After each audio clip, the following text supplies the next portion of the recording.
l'import des données dans la plateforme Adaptive Insight est complètement intégré au menu classique de travail de l'administrateur et des utilisateurs, puisque ce n'est qu'un menu parmi l'ensemble des menus qui sont disponibles pour l'utilisateur et l'administrateur. En termes d'import, donc on a la capacité de retracer l'ensemble des imports qui ont été opérés, quelle que soit la source et quel que soit l'heure et le code. Puis on va garder pour chacune des imports le détail, le fichier source, la réussite ou non évidemment de l'import et le nombre de lignes importées, le nombre de lignes qui ont été supprimées lors de l'import. Donc on est en capacité de tracer l'ensemble de ces informations. Si on regarde maintenant un import de données, comment se structure dans le menu. Donc premièrement, on va s'intéresser au type d'importation. Donc soit on est sur des chiffres réels et on va spécifier l'endroit dans le réel dans lequel on va charger les données, donc soit depuis une balance générale ou éventuellement une élimination ou ce genre de choses. Pour une version de planification, toutes les versions disponibles de planification vont être proposées, forecast, working budget, éventuellement du what if scénario, ce genre de choses, et également la capacité de charger des transactions, c'est-à-dire des données facture par facture. J'y reviendrai un peu après. Par rapport à cette possibilité-là, vous avez ensuite soit la capacité d'importer des données à partir d'une feuille de calcul, soit à partir d'un script personnalisé. Donc vous allez pouvoir importer depuis un CRM, par exemple, si vous avez la connexion et le connecteur qui va bien, vous avez la capacité d'aller chercher des données directement depuis des outils sources comme le CRM, comme le RP, comme le HR System ou comme les imports de transactions. Ce qui est intéressant dans les transactions, si on regarde une feuille de réaliser, c'est que on va pouvoir, à partir des feuilles, remonter dans les données qui ont été chargées et ainsi disposer d'un niveau de détail supplémentaire. Si on prend l'exemple des repas dans les feuilles de déplacement, dans les frais de déplacement de la feuille PNL, on voit qu'ici, on peut explorer la cellule ou explorer les transactions.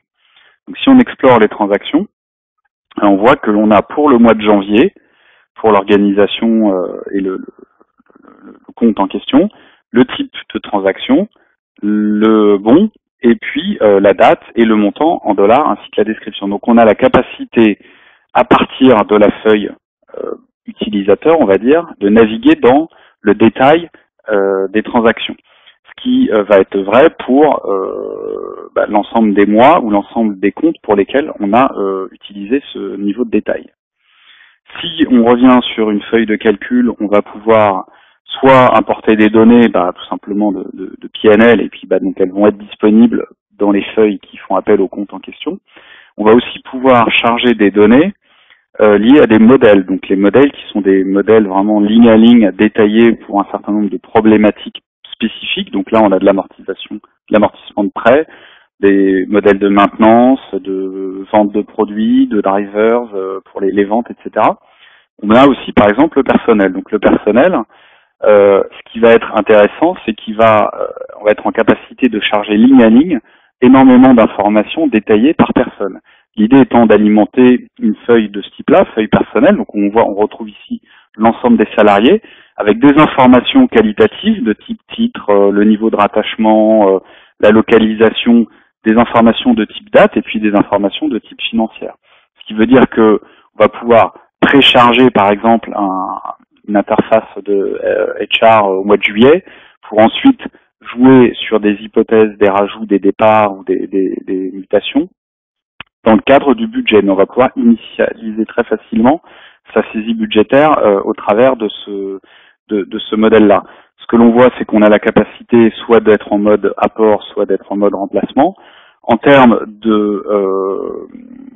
représentation de ce qui est attendu, ce qui est intéressant, c'est que vous avez toujours la capacité, avec un lien Excel, d'illustrer ce qui est contenu dans votre feuille Excel. Donc on retrouve ici les mêmes codes, ce qui va vous permettre de fournir un début de spécification pour signifier au système source quel type d'informations vous avez besoin et comment est-ce qu'elles doivent être structurées.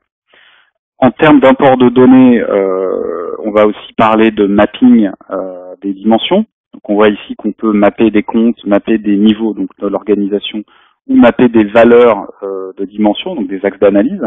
Si on prend l'exemple des comptes importés, ce qui est important de comprendre, c'est que une fois que vous avez fait un premier mapping avec une source, ce mapping il est stocké et donc il va se baser dessus pour recharger cette source par exemple un mois suivant. Donc, par défaut, il va vous proposer le dernier mapping qui a été fait, et puis vous allez pouvoir ajuster le mapping si vous le souhaitez.